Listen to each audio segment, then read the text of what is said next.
이스라엘 자손의 온 회중이 야훼 명령대로 신 광야에서 떠나 그 노정대로 행하여 르비딤의 장막을 쳤으나 백성이 마실 물이 없는지라. 백성이 모세와 다투어 이르되 우리에게 물을 주어 마시게 하라. 모세가 그들에게 이르되 너희가 어찌하여 나와 다투느냐? 너희가 어찌하여 야훼를 시험하느냐? 거기서 백성이 목이 말라 물을 찾음에 그들이 모세에게 대하여 원망하여 이르되 당신이 어찌하여 우리를 애굽에서 인도해 내어서 우리와 우리 자녀와 우리 가축이 목말라 죽게 하느냐? 모세가 야훼께 부르짖어 이르되 내가 이 백성에게 어떻게 하리이까? 그들이 조금 있으면 내게 돌을 던지겠나이다. 야훼께서 모세에게 이르시되 백성 앞을 지나서 이스라엘 장로들을 데리고 나일강을 치던 내 지팡이를 손에 잡고 가라. 내가 호렙산에 있는 그 반석이 거기서 내 앞에 서리니 너는 그 반석을 치라. 그것에서 물이 나오리니 백성이 마시리라. 모세가 이스라엘 장로들의 목전에서 그대로 행하니라.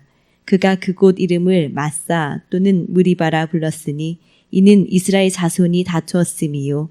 또는 그들이 야훼를 시험하여 이르기를 야훼께서 우리 중에 계신가 안 계신가 하였음이더라. 아멘. 예, 마사, 머리바, 르비딤, 야훼 니시라는 말씀의 제목으로 하나님 말씀 우리 함께 나누도록 하겠습니다. 하나님이 전지전능하시고 그분은 못하실 일이 없으신 하나님이신데요. 그분은 그럼에도 불구하고 창조를 할 때도 그 순서대로 하셨습니다.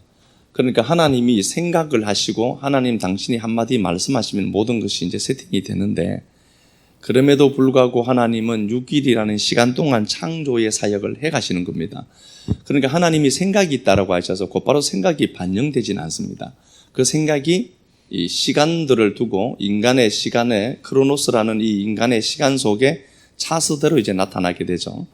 그 하나님이 창조를 하실 때 보면은 첫째 날 이제 빛을 만들죠. 빛이 있어라 했습니다. 빛이 있어라 존재가 아니라 그 빛은 생명의 빛이신 예수 그리스도를 얘기하는 거죠. 그리고 우리가 첫째 날 이제 빛을 만들었다라고 얘기하는데 이 빛은 이미 존재하시는 당신 자신 예수 그리스도를 얘기하는 겁니다. 이 빛을 고린도후서 4장 6절에는 그 그리스도로 이제 나오니까요. 둘째 날 만든 게 있습니다. 이제 물이다 이렇게 얘기하는데 물은 둘째 날 사실 만들지 않았습니다. 물은 이미 존재하는 겁니다. 단지 둘째 날 나눈 겁니다. 그렇죠? 이미 물은 출처가 나와요. 창세기 1장에서 보면 태초에 하나님이 천지를 창조하시더라 이렇게 되어 있습니다. 천지를 창조하시더라. 천지를 창조하시는데 이 천이라고 하는 하늘은 이미 물이 있는 곳이죠. 그렇죠? 그래서 샤마임 여기 물이 있습니다. 물들이 있습니다. 이미 하늘에 물들이 존재하는 겁니다. 물론 이건 가시적으로 보이는 물이기도 합니다. 그러니까 지구 밖에는 원래 오존층을 감싸고 있었던 물층이 사실 있었어요. 그걸 하나님이 노아 홍수 때 사용하신 겁니다. 그래서 인간의 그것부터 노아 홍수 이후에 인간의 수명이 급격히 줄어들거든요. 서준이 때는 150년 정도 이제 평균 연령이 그렇게 된대요. 그동안 심심해서 못 살지 싶은데 그렇게 된대요. 가면 갈수록 이제 인간의 수명은 점점 늘어지기도 하겠죠. 그런데 첫째 날 우리가 둘째 날 이제 막연하게 우리가 그렇게 얘기를 하거든요. 둘째 날 하나님이 뭘 만들었냐? 물 만들었다. 물 만들지 않았습니다. 물을 분리한 겁니다. 그 물은 이미 하나님이 천지를 창조하실 때 물 속에 이 하늘 속에 물이 있는 거예요. 그죠? 그 물이 있습니다. 그런데 그럼에도 이제 세 번째 날은 이제 물 속에서 땅을 끌어올리고 넷째 날에 이제 해달 별을 만듭니다. 아시는 것처럼 하나님이 한마디로 말씀하시면 되는데 이 많은 과정들을 이렇게 이제 거치면서 하셔요. 이제 이게 우리에게 시사하는 바가 있습니다. 우리가 하나님의 말씀을 붙든다라고 해서 곧바로 어떤 가시적인 현상들이 나타날 수 있느냐? 그렇지 않다는 겁니다. 그렇지가 않습니다. 그래서 하나님의 생각이 있고 하나님의 입에서 나오는 기운으로 되죠. 하나님의 말씀은 에너지예요. 에너지인데 그 물질이 나타나지려고 하면은 에너지 차원으로 머물러 있다가 실제 하는 물질로 나타나지게 되는 거예요. 이 과정들이 있더라는 걸 이 말씀을 통해서 보여주는 거거든요. 그러면 봐요. 우리가 이제 이게 전부 예수 그리스도 이야기겠죠. 그러나 이 창조 질서를 보면서도 하나님이 빈틈없이 창조하셨다는 걸 또 알 수가 있는 게요.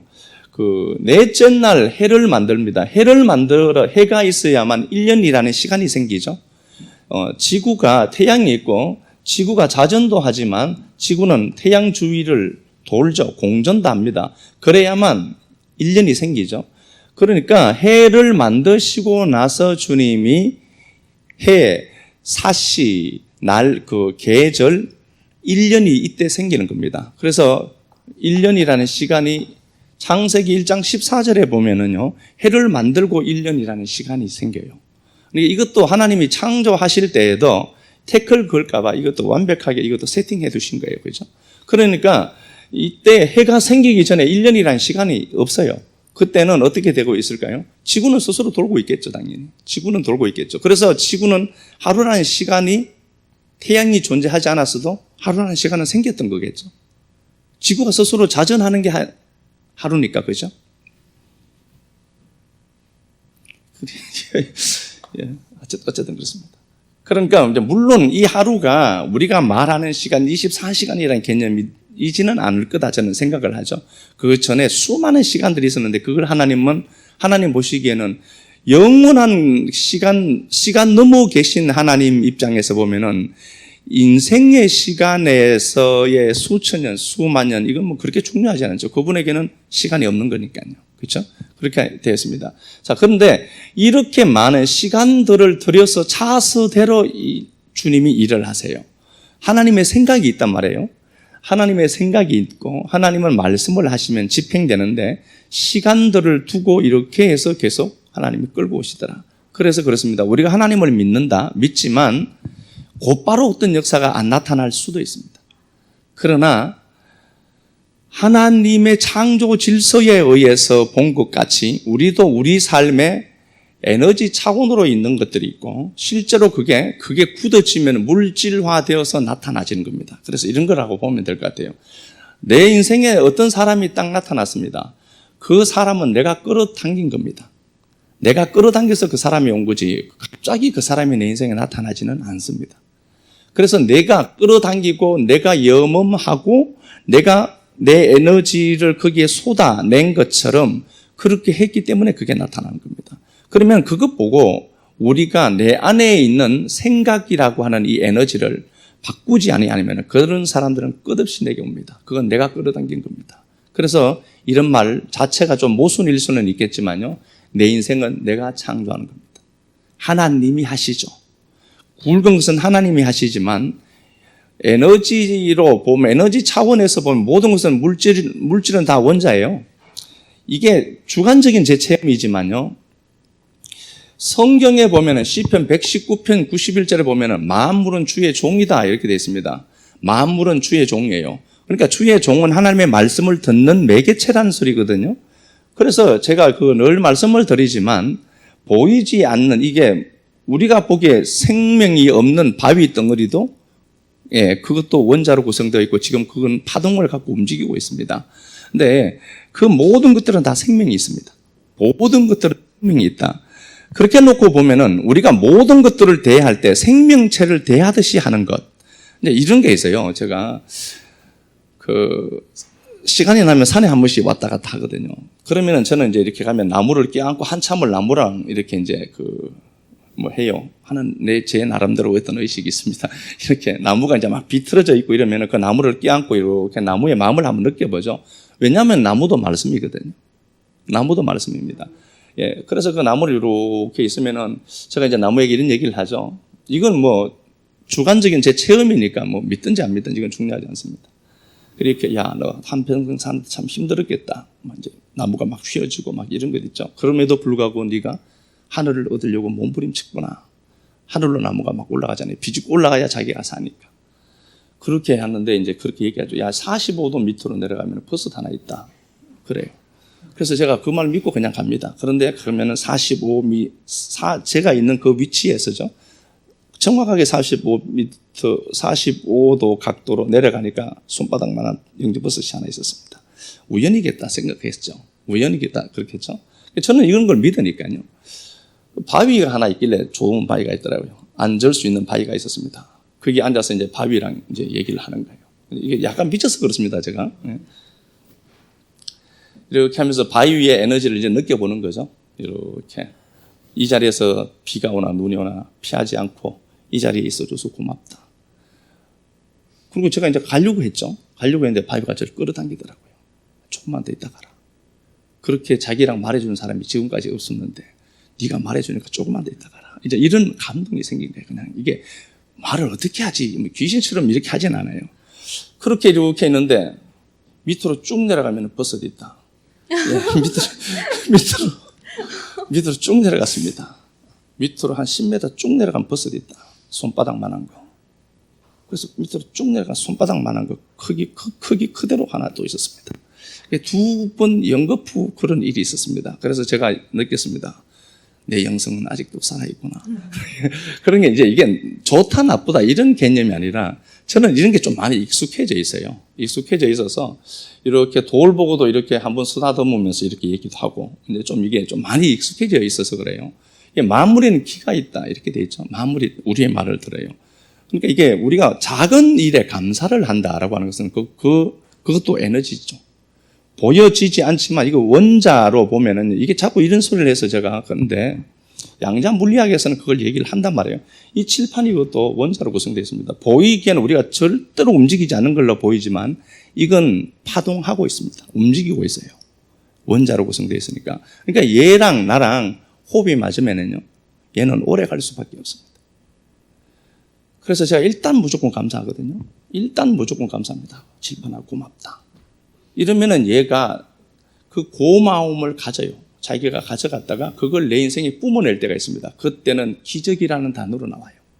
그래서 우리가 모든 사람을 대하든지 모든 물질을 대하든지 그걸 감사해 두셔야 됩니다. 감사가 토다라고 했죠. 제가 말씀을 한번 드렸잖아요. 감사는 영역을 만들어요.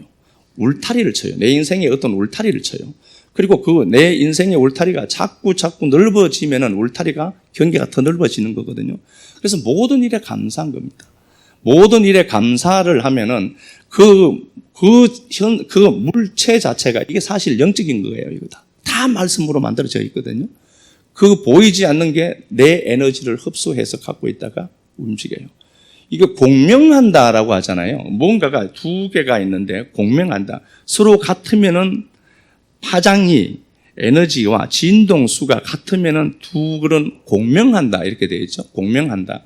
이 공명이 맨 처음에 이제 어떻게 밝혀졌나 보면은요. 한 방에 시계가 많이 있는데 예전에 이제 시계추가 있죠. 왔다 갔다 한단 말이에요. 다 달라요. 움직이는 속도도 다 다른데 가만히 두면은 하나로 똑같이 움직여요.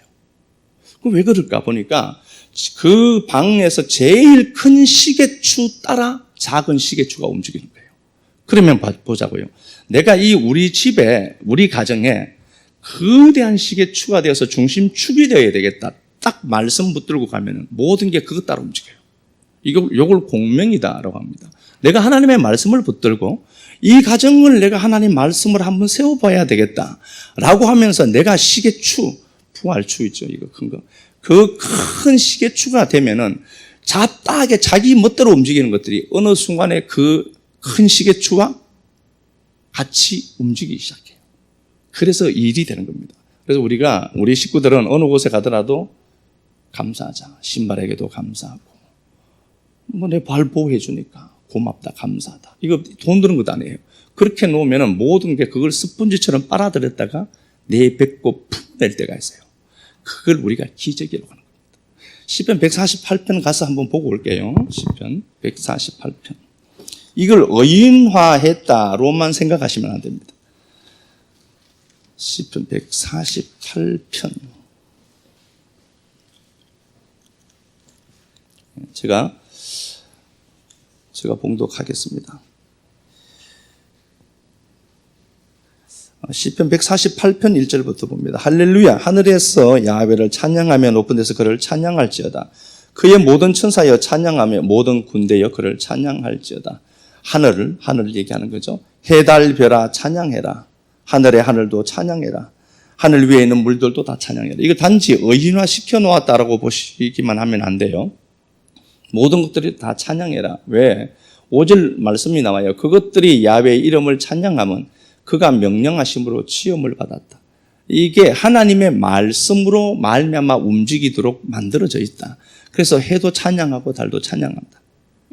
우리가 보기에는 생명 없는 걸로 보이지만 모든 것들이 하나님을 노래하고 찬양한다 이렇게 되어 있고요. 8절부터 보면은 불도 나오고 우박도 눈도 안개도 그의 말씀을 따르는 광풍도 바람도 산도 작은 산도 백향목 짐승 가축 많은 것들이 이렇게 동원돼요.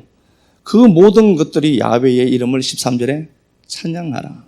모든 피조 세계는 다 찬양하고 있습니다. 우리가 안 보여서 그래요. 코로나가 안 보이는 것처럼 안 보이는 게 무서워요. 우리가 안 보이지만 안 보이는 그걸 안 보인다, 없다로 얘기하지 않죠. 안 보이지만 존재하는 어떤 움직이는 동력이 있어요. 이걸 본 사람들이 거기 미칠 수밖에 없습니다. 근데 보이지 않는 걸 보는 사람은 보이지 않는 것에 기반을 두고 살 수밖에 없습니다. 그래서 우리가 지적이다라고 하는 건요.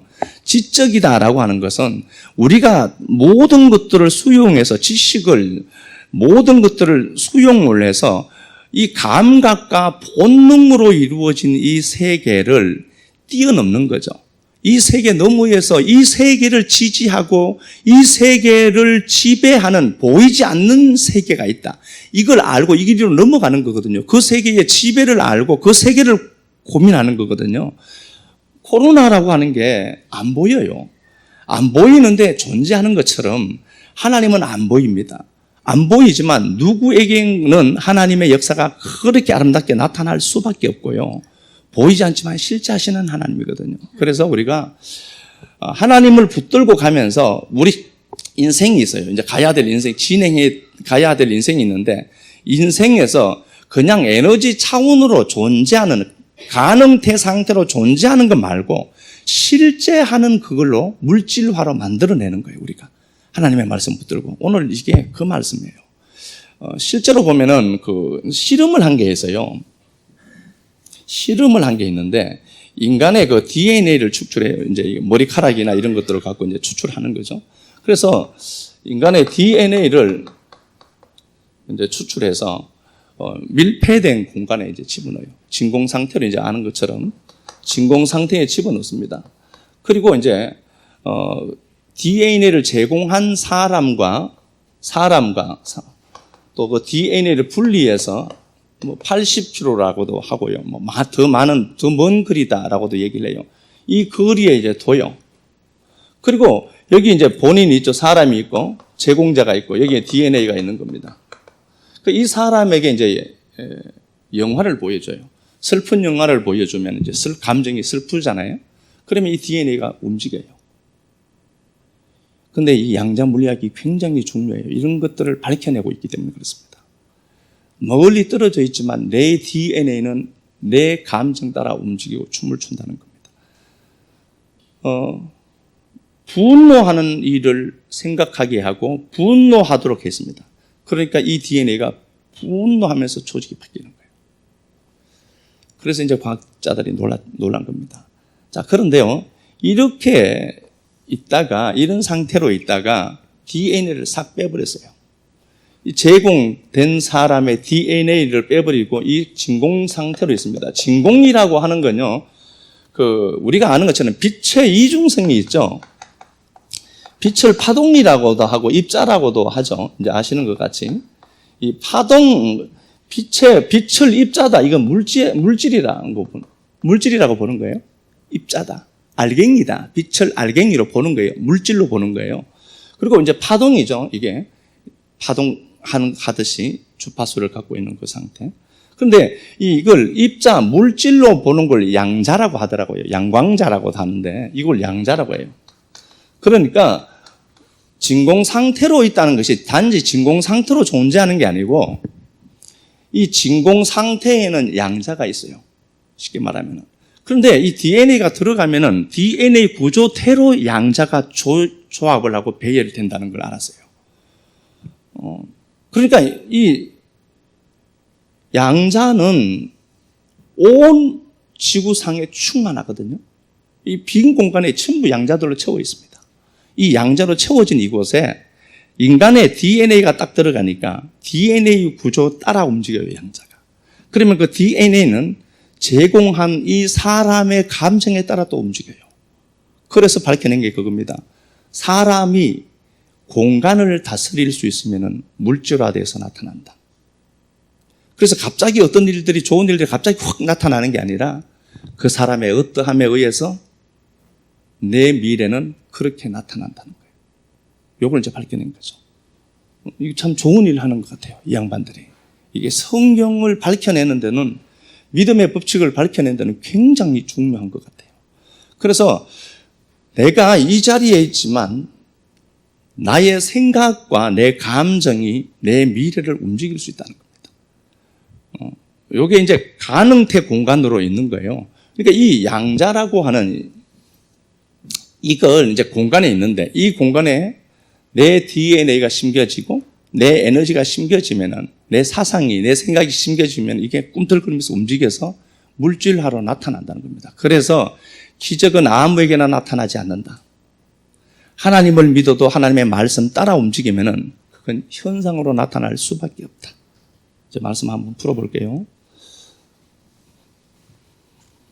이스라엘 백성들이 그 하나님의 말씀을 따라서 움직여요. 하나님의 말씀을 따라 이스라엘 백성들이 가는데, 오늘 본문에 보면 르비딤에 도착합니다. 르비딤에 도착하는데 이제 마실 물이 없어요. 마실 물이 없습니다. 물이 없어서 그들은 익숙한 것 합니다. 원망합니다. 이 룬이라는 단어가 단지 원망하다는 단어만을 갖고 있는 게 아니고요.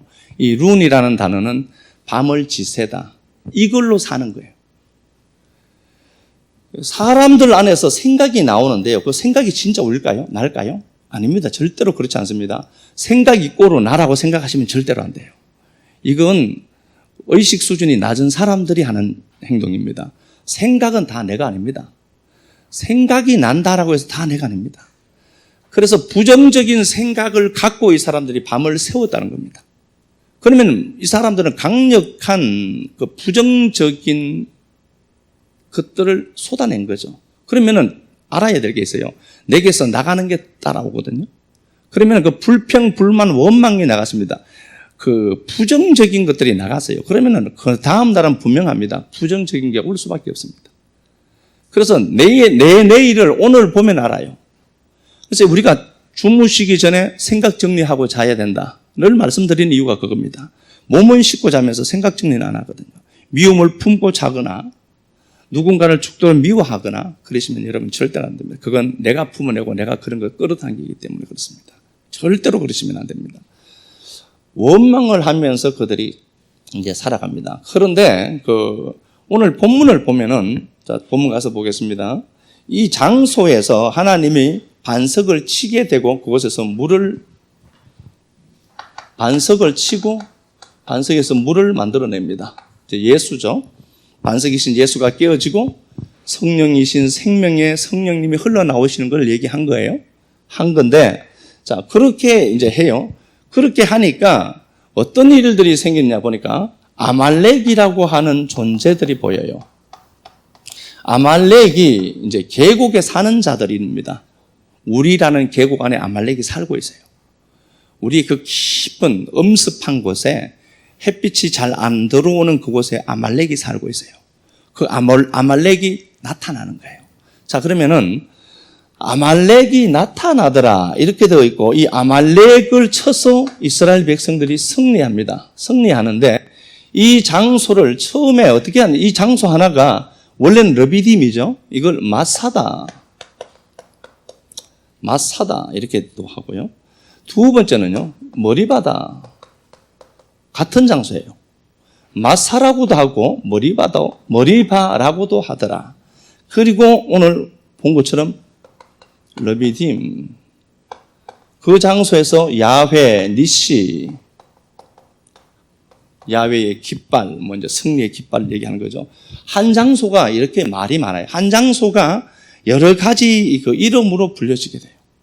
여러 가지 이름으로 불려집니다. 자, 그럼 보도록 할게요. 마사가 이게 이제 시험하다, 불평하다 그런 단어고요. 불평하다. 머리바는 주먹으로 치면서 다투는 겁니다. 러비딤은 휴식이라는 단어고요. 러비딤은 휴식하다, 쉬는 장소, 쉼이 있는 곳이라는 그런 단어겠죠.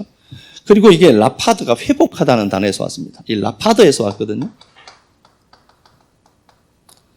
회복하다. 회복의 장소입니다. 그리고 하나님이 승리 주신 장소입니다. 사람들이 다 달라요. 같은 장소인데 어떤 사람이 들어가느냐에 따라서 이름이 달라져요. 우리가 그래요. 이제 인간들이 살아가면서 우리는 저마다 내일을 삽니다. 사는데 어떤 사람이 들어가면 그 장소는 마사라고 하는 장소가 되고 어떤 사람이 들어가면 그 장소는 주먹으로 치고 부수고 상호는 머리바라는 장소가 되고 어떤 사람이 들어가면 원래의 그 목적대로 그곳은 쉼이 있고 안식이 있고 회복이 있는 장소가 되기도 하고 어떤 사람에게는 그 고통의 장소가 그 장소가 바로 하나님이 승리 주시는 야훼 니시라고 하는 새로운 장소로 바뀌어요. 그렇게 놓고 보면은 이걸 누가 만드느냐? 자기가 만들어요. 내가 만드는 겁니다. 자, 그러면 이스라엘 백성들 모습을 보면은 출애굽기 15장에 보면은요, 마라의 선물 앞에 도착을 해요. 그러니까 그들은 원망합니다. 그들이 원망을 해요. 감사를 몰라요. 해빙을 못해요. 그러니까 해빙하지 못하는 사람들의 특징은 딱 하나입니다. 남 탓해요. 절대로 자기 탓 안 합니다. 감사를 하면은 모든 그 밖에 있는 환경과 상황들은 나를 보는 거울로 치사해서 사용하기 때문에 불평불만 선악 구조 자체가 없어져요. 그리고 우리가 꼭 아는 게 있습니다. 시편 23편에서 본 것처럼 야훼는 내 목자이어서 부족함이 없습니다. 그걸 믿고 지금 가는 가운데의 삶이 마치 그냥 사망의 음침한 골짜기로 지날 뿐입니다. 과정을 알죠. 요걸 내려놓는다. 권리 포기한다라고 했습니다. 권리 포기는 그냥 내 권리를 포기한다 못한다니까요. 인간들은 아시는 것처럼 하나님이 이 장소에서 저 장소까지 움직여 가신다를 믿기 때문에 과정에서 이게 내가 원하지 않는 그림이 그려져도 그건 과정이라고 알고 하나님 마침 저 장소까지 그 결과의 땅까지 나 끌어당겨낼 거다를 알고 아니까 내려놓을 수 있는 거지. 그걸 내려놓는다라고 했습니다. 못 내려놔요, 우리가요. 물론 어떻게 내려놔요, 그죠? 그런데 이스라엘 백성들이 자주 하는 게 원망입니다. 그러면 원망을 하면 어떻게 되죠? 감사가 안 되고 원망을 한다. 그러면 원망하는 장소로 또 가요. 원망할 일로 생기는 그곳으로 또 간다니까요. 그래서 이 출애굽기 15장에서 물론 하나님의 노정이 있지만요. 출애굽기 15장에서 만약에 이들이 의식 수준이 높아서 하나님의 말씀에 대한 어떤 기대치가 좀 높아져서 이 장소에서도 하나님의 일하심을 보자라고 그렇게 했다면 분명히 노선은 달라졌을 겁니다. 원망을 하게 되죠. 원망을 함에도 하나님은 끝없이 공급을 해 주십니다. 그래서 절대로 악한 자와 함께 사귀는 곳에 가지 마라. 성경이 그렇게 말하죠. 이 입에다가 하나님의 말씀이 없는 자는 악한 자예요. 그 사람들 옆으로 가면 안 됩니다. 담는다고 했으니까. 잠언 15장 30절에도 그렇게 되어 있죠. 자, 어쨌든 그렇게 되어 있고요. 원망했던 그들이 다시 출애굽기 16장에서 신광야로 갑니다. 광야 그곳에 가는데 먹을 것이 또 없어요. 먹을 수 없는 장소 공부입니다. 그러면은 물론 하나님이 하신 계획이 있죠. 먹을 양식이 없어요. 떨어졌어요. 하나님의 노정입니다. 노정이지만 15장에서 원망한 그들의 삶에 펼쳐지는 그들의 내일은 또 원망할 수밖에 없는 환경과 상황으로 맞닥뜨려지게 돼요. 그래서 꼭 하셔야 됩니다. 오늘 내가 원망한다. 아, 내 내일은 분명히 원망할 일이 생기겠구나. 그림자 다루기라는 말씀하고 같이 연결해서 잘 한번 보시라니까요. 그래서 건물이 높다는 것은 그림자가 길다는 건데 그림자를 잘 다루어야만 높이 올라가요. 그렇지 못하면은 그림자 다루기 못하면 절대로 위로 올라가지 못합니다. 그 사람은 그 수준에 멈춰 있어야 돼요. 그것랑 똑같아요. 출애굽기 15장에서 어떤 환경과 상황들이 딱 펼쳐질 때 이 사람들의 내일은 가능태 공간으로 있어요. 현상이 안 됐다니까요. 현실이 안 된 거예요. 그렇지만 원망하는 순간 그들의 내일은 원망하는 물질 세계로 나타나지는 거예요. 이게 여러분 우리들의 삶입니다. 그래서 오늘 나 보면은 내일 나를 가늠해 볼 수 있어요. 내가 오늘 원망을 하고 시기, 질투, 미움으로 가득 찼다. 그러면 내일은 분명히 그런 역사가 오게 되어 있습니다. 가능태 공간을 내가 창조했거든요. 그냥 가능태 공간으로 있다니까요. 에너지 차원으로 있는 게 내게는 물질로 그렇게 나타나는 거예요. 말을 해도 안 듣습니다. 자기 생각이 맞는 줄 알아요. 그러니까 사람이 편협하다라고 하는 것은 자기 주관으로, 자기 속에 있는 의식의 체계로 보거든요. 그렇게 보는데, 그렇게 보는 사람은 제가 말씀드렸죠. 자기 아는 것도 별로 없어요. 그런데 자기 생각과 자기 사상이 있어요. 다 자기 사상이 있어요. 이 틀로 보거든요. 이 틀로 보면서 모든 걸 그렇게 재단을 해요. 아셔야 됩니다. 그렇게 세계는 내 마음대로 재단할 수 있는 게 아닙니다. 그 세계는 내 세계보다 크고 넓고 깊어서 가늠을 할 수 없는 겁니다. 그런데 우리는 이렇게 자꾸 작은 틀로 내가 갖고 있는 지식, 내가 갖고 있는 사상, 이걸로 재단을 하거든요. 근데 이것보다 세계가 더 커요.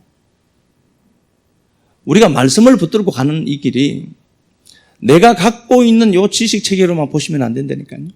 더 커요. 더 넓고 광대해요. 하나님 말씀을 우리가 붙들고 가는데 내가 오늘의 나는 내일의 공간을 창조하고 있어요. 그래서 내가 원망을 하면은 내일은 그런 공간이 나가고 그게 나가서 원망할 수밖에 없는 환경과 상황으로 만들어져요. 내가 그 자리에 가는 겁니다. 결국은 나의 내일은 내가 창조한 게 돼요. 그래서 오늘 그래서 모든 걸 이유 막론하고 아픔이 있고 슬픔이 있고 괴로움이 있고 막 생각에 붙들려 있다. 무조건 즐거운 거 생각하는데 말씀 붙들고 생각해야 돼요. 말씀 생각해야 됩니다. 이대로 제가 참 아둘러를 좋아하는데요. 아둘러식으로 접근해 보면은 그 자리에 있어서 보상받고 싶은 것들이 있고 보상받는 게 있어요. 측은하게 있으면 누가 알아주는 것처럼 보이고. 그러니까 자꾸 그 자리에 머물려 가거든요. 한 번 붙들리는 생각에 붙들려 있어요. 그러면 그 사람 뻔합니다. 내일도 그런 겁니다. 자기가 만든 거예요.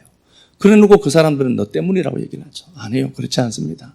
모든 사람들이 다 그러면 그렇게 사냐고. 아니잖아요. 어떤 사람은 안 되는 환경 속에 툭 집어넣어놔도 된다니까요. 그럼 그 사람은 뭐예요? 똑같은 장소지만 불러지는 이름이 달라요. 이런 기가 막힌 상황 속에서 원망했던 그들은 내일을 창조하고 있었던 겁니다. 그리고 그들은 그 다음에 내일로 갔는데 물질 세계로 도착을 딱 해요. 역시나 먹을 게 없습니다. 그들은 또 원망합니다. 그들이 또 원망하고 출애굽기 17장에서 또 오늘 이 본문의 장소로 또 오거든요. 또 오니까 또 어떻게 해요? 또 원망하죠. 그러니까 계속해서 이게 되풀이 돼요. 그럼 이 사람은 오늘을 살지만 내일을 창조하는 사람입니다. 불평하고 불만하고 남 탓이나 하고 끝없습니다. 그냥 그렇게 사는 거예요. 그냥 그게 익숙하거든요. 그럴 때 지혜로운 사람은 알죠. 말씀을 제대로 아는 사람이라면 알죠. 아, 이건 나의 소중한 내일이 여기에 붙들려 있을 수 있겠구나. 알죠. 그러면 안 그럴 거다는 겁니다. 그래서 그들이 하나님 말씀을 붙들고 갔고 이 장소에서 하나님의 은혜, 십자가의 은혜로 반석이 깨어져서 물을 마셔요. 하나님의 공로로 그들은 다시 또 새롭게 내일을 열 수 있는 은혜를 또 공급해 주십니다. 원망하고 그렇게 살아가면서 그렇게 불평할 수밖에 없는 환경과 상황들이 또 설정이 되는데 그럼에도 불구하고 하나님은 그들을 사랑하셔서 끝까지 십자가의 은혜를 공급해 주고 있죠.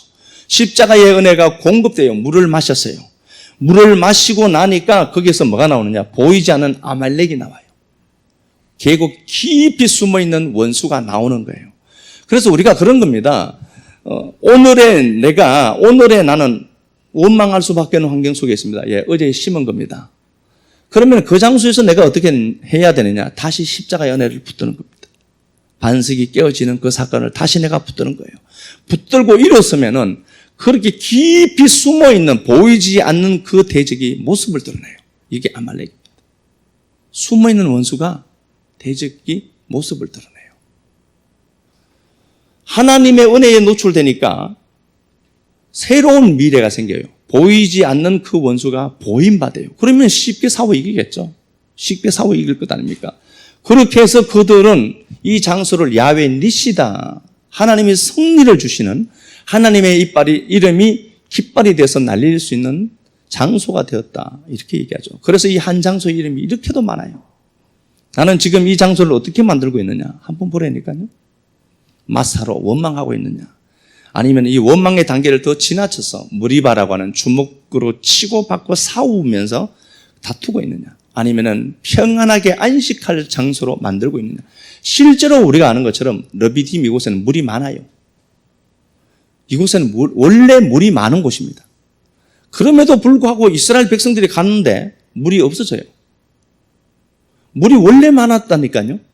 그런데 원망이 가니까 물이 없어져요. 공급될 것이 공급이 안 돼요. 그러면 이건 누가 한 거예요? 자기가 한 거예요. 자기가 자기 눈 찌른 거예요. 그냥.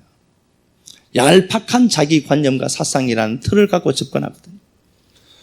그럼에도 불구하고 하나님은 그들을 버려두지 않으시고 또 십자가의 은혜를 제공해서 그 장소에서 다시 무너진 그 장소에서 다시 일어나게 해요.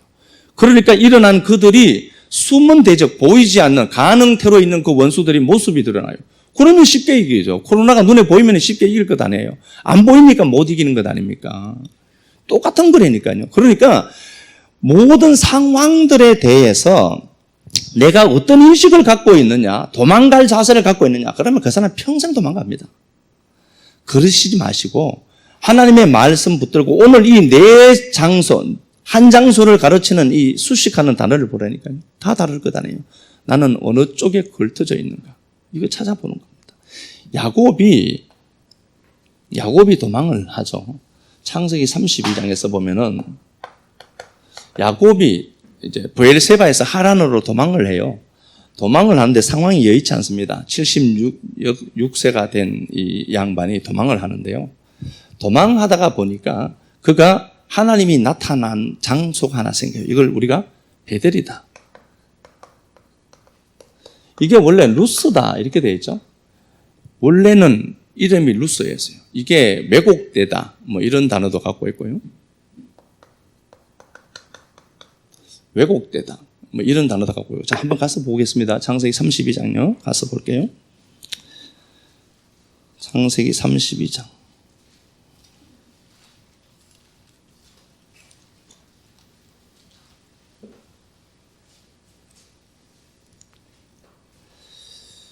예.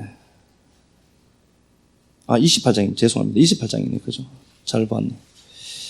예, 28장입니다. 28장 10절입니다. 야곱이 브엘세바에서 떠나 하란으로 향하여 가더니 한 곳에 이르러는 해가 진지라. 거기서 유숙하려고 그곳에 한 돌을 가져다가 베개로 삼고 거기 누워 자더니 꿈에 본즉 사닥다리가 땅 위에 서 있는데 그 꼭대기가 하늘에 닿았고 또 본즉 하나님의 사자들이 그 위에서 오르락 내리락 하고 또 본즉 야훼께서 그 위에 서서 이르시되 나는 야훼니 너의 조부 아브라함의 하나님이요 이삭의 하나님이라. 내가 누워있는 땅을 내가 너와 19절 또 가서 한번 볼게요. 그곳 이름을 베델이라 하였더라. 이 성의 옛 이름은 루스더라. 예, 이 성의 원래 이름이 루스더라. 루스를 베델로 만들어요. 그러니까 루스가 이제 거절하다, 뭐 왜곡되다, 뭐 이런 단어예요. 버림받다, 굴복하다. 그러니까 평생 굴복하는 인생이에요. 평생 무릎 꿇는 인생입니다. 그 루즈라고 하는, 루스라고 하는 공간 자체는 원래 이 루스라고 하는 이 공간 자체는 이게 돌이 더 많아요. 이게 황무지거든요. 황무지인데 이 많은 사람들이 가면서 이 공간은 재수 없는 공간이다. 이건 거절받고 거절당하고 굴복당하는 장소다라고 명칭을 한 겁니다. 많은 사람들이 그렇게 산다라고 해서 그게 내게 정답이 안 될 수도 있습니다. 많은 사람들이 그럽니다. 이건 안 된다. 굴복당한다. 그렇게 살면 굴복당하고 거절당한다. 이건 아니다. 이렇게 얘기를 한단 말이에요. 그런 장소입니다. 재수 없는 장소예요. 그런데 그 재수 없는 장소에 재수 없는 한 사람이 들어갑니다. 그런데 하늘이 확 열려요. 그 공간은 사람들 보기에는 황무지죠. 돌 무더기 천지인데 황무지인데 하나님이 가능성으로 있는 공간입니다. 그러니까 하늘의 그 지배를 알고 하늘의 통치를 알고 그 땅을 보니까 그 땅이 바로 베델입니다. 성공의 기회가 있는 하나님의 집이었던 겁니다. 하나님이 통치하는 공간으로 바꿉니다. 한 사람이 한 장소에 들어가면은 그 장소에 있는 바뀌어요. 펜듈럼 제가 말씀드렸죠. 그러니까 그 집에서 계속해서 끄집어내는 생각들은 그 가정에 살아요. 이게 과학입니다. 그러니까 계속해서 자주 쓰는 말들, 자주 생각하는 생각들은 그 가정에 또아리를 틀고 살아요. 그래서 그 생각들은 자기들이 살려고 하면은 그런 비슷한 류의 생각들을 자꾸 끌어당기게 됩니다. 그건 에너지니까요. 그래서 계속해서 그런 걸 끌어당깁니다. 그런 공간을 부술 수 있으려면 어떻게 해야 되죠? 그렇게 되는 걸, 그래서 우리가 예배하고 가는 거죠. 우리가 신방도 가고 같이 이제 그 에너지가 밝은 분들, 그 주파수가 높은 분들, 파동이 높은 분들이 있죠. 그런 분들이 가서 찬양하고 그러면은 그 공간이 고센 땅으로 이제 바뀌는 역사가 사실 있죠. 그래서 이제 사람이 온다는 것은 한 사람이 온다는 것은 한 사람의 인생이 온다. 이거 말 잘 알죠, 우리가. 그죠? 그러니까 루스라고 하는 거절되고 굴복된 그 장소를 하나님의 통치하심이 있는 장소로 바꿔내요. 그러니까 누군가는 가면 재수가 좋아지는데 그런 사람이 있죠. 바꿔내요. 그런데 이 장소가 원래 야곱이 가기 전에 아브라함이 먼저 하나님 앞에 예배 드렸던 곳입니다. 창세기 12장 10절에 보면은 아브라함이 베델과 아이 사이에 장막을 치고 하나님 앞에 제단을 쌓았습니다. 창세기 12장 6절에도 이제 나오죠. 아브라함이 최초로 그 장소에 와서 베델이라고 하는 그 장소, 동쪽입니다. 베델 동쪽이거든요. 이게 바로 그 장소에서 하나님의 이름을 불러요. 하나님이 통치하는 가능태 공간으로 만들어둔 겁니다. 모든 사람들이 재수 없다, 안 된다라고 하는데 되는 장소로 만들어둔 거예요. 근데 이 장소를 야곱이 놓칠 리가 없었던 겁니다. 이 예배드리고 하나님의 이름이 불려진 그 장소를 야곱은 찾아간 거예요. 하나님 인도하셨겠지만. 그런데 이 장소에 있다가 아브라함과 조카 롯이 이 장소에서 분리됐습니다. 베델이라고 하는 이 장소에서 분리됐습니다. 이 아브라함에게 있어서 롯은 각별한 사이였거든요. 롯은 아브라함 떠나면 안 됩니다. 그런데 자기가 보니까 저게 더 광활하고 뭔가가 될 것 같아요. 소돔성을 보니까. 말씀으로 양육받아야 될 사람인데 자기 생각과 자기 틀로 보니까, 자기 사상으로 보니까 이게 안 될 것처럼 보이는 겁니다. 그래서 그가 소돔 온 들을 택하고 창세기 13장 11절에 자기를 위해서 소돔 온 들을 통하고 거리로 진행한 겁니다. 6년 만에 망한 거예요. 이 망하려고 작정한 겁니다. 분리된 이 장소가 바로 롯과 아브라함이 분리된 장소가 이 베델이에요. 그러면 다시 말씀을 드리면은 롯은 이 장소를 뭘로 본 거예요? 루스로 본 거예요. 루스인데 야곱은 그 루스를 축복의 땅 베델로 바꿔내죠. 그런데 이 롯은 이 장소의 원래 이름이 루스거든요. 베델을 없애고 루스로 만들어내요. 자기가 보기에 척박한 땅이거든. 그래서 자기는 자기 생각이 좋은 걸 쫓아서 가요. 망하죠. 그런데 망한다라고 얘기해도 안 들어요. 그 사람은 끝까지 가거든요. 끝까지 갑니다. 가서 돌아올지언정 끝까지 가요. 안 그러면 참 좋은데 사람들의 특징이 그렇다. 끝까지 자기 길 가봅니다. 그래서 나중에 돼서 압니다. 아유, 그때 그럴 걸. 이제 이거 문제죠. 이렇게 됩니다. 그러니까 이 두 공간에 한 공간을 다른 이름으로 자꾸 불리거든요. 그러면 우리가 봐요. 우리는 가는 공간마다 우리가 루스를 베델로 만드는 일을 하는 자들로 살아야죠. 그래서 그 사람이 가면 뭔가가 여운이 있고 그 사람이 가서 찬양하고 예배 잠시 드렸는데 막 행복한 에너지들이 몰려오고 막 그런 역사들로 만들어야죠. 실제화되니까. 에너지는 물질로 실체화가 되거든요. 사사기 1장을 우리 한번 가서 보겠습니다.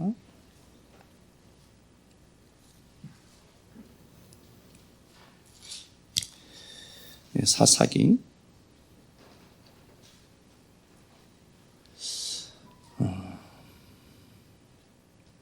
사사기 1장 22절인가? 예, 22절이네요. 사사기 1장 22절. 요셉 가문도 베델을 치러 올라가니 야훼께서 그와 함께 하시니라. 예, 요셉 가문이 이제 그 사사 시대죠. 사사 시대인데 요셉 가문이 베델을 쳐요. 베델을 쳐야 되죠. 그러니까 이들은 지금 베델을 갖고 있지 못해요. 요셉 자손들은요. 근데 요셉 자손들에게 속한 땅입니다. 그러니까 이 요셉 지파들은 베델을 반드시 가져야 되죠. 반드시 가져야 될 땅이죠. 이걸 루스를 베델로 만든 곳이니까 이 장소를 그들이 가져야 돼요. 그래서 그토록 갖고 싶었던 겁니다.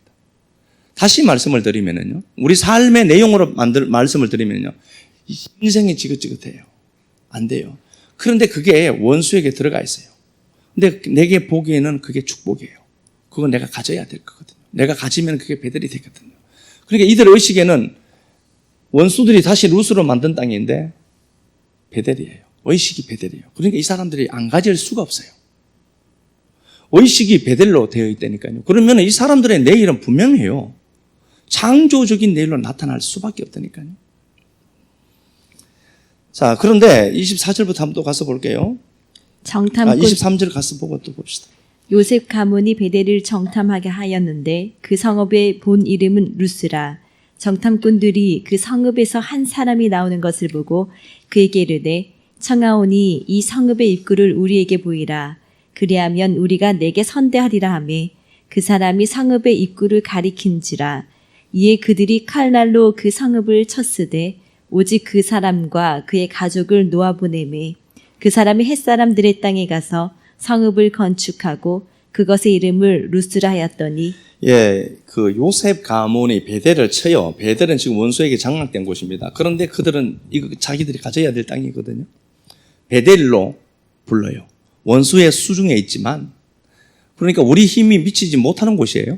그러면 원수가 가졌으니까 나보다 힘이 센 원수들이 가졌으니까 그건 내가 그냥 포기하는 거예요. 그게 루스로 보면은 포기해야 되죠. 근데 그건 베델로 봐야 돼요.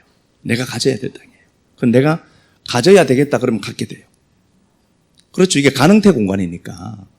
그러니까 그들이 가서 이 베델을 가지는데 어떤 한 사람을 만나는데 이 사람이 정보를 주고 그렇게 해서 베델을 사실 가져요. 그런데 그렇게 이 성에 대한 정보를 준 그 장본인, 그 한 사람이 다시 해 사람 땅으로 가서 루스를 또 만들어내요. 이 베델이라고 하는 이 공간은 달라요.